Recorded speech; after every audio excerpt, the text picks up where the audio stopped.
you're anything like me, you have been seeing the Tonie box everywhere. So I went on my Instagram story the other day and I was asking parents for their feedback from it. And then I learned about this thing called the Yoto player. And let me just say, I've never had so many responses to an Instagram story before. So I made a graphic breaking it all down based off everything that I've learned. So the Tonie for just the box does start about $90 and the Yoto very similar. Now the Tonie box, the way that it works is that there's these little figurines and you put the figurine on top, then a song or a story is told. Versus with the Yoto player, there are these little cards, you put the cards in, and again, something plays from it. Now, depending on your child, some parents were saying that the cards are really easy to lose.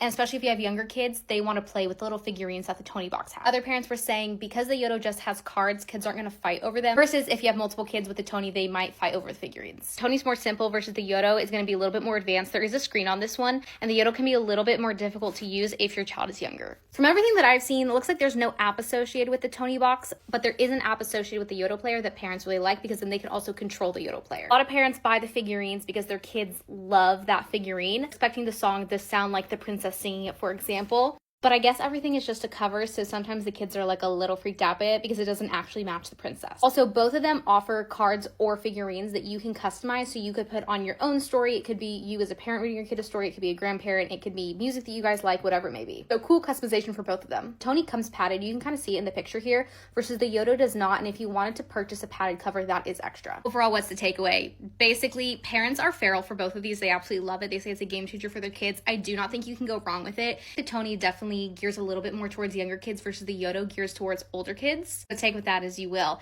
I think for us, I think we may get one Tonie for our youngest and we may get a Yoto for our oldest and see the comparison in real life. But anyways, I hope that helps. And if you have any more feedback, please comment it below.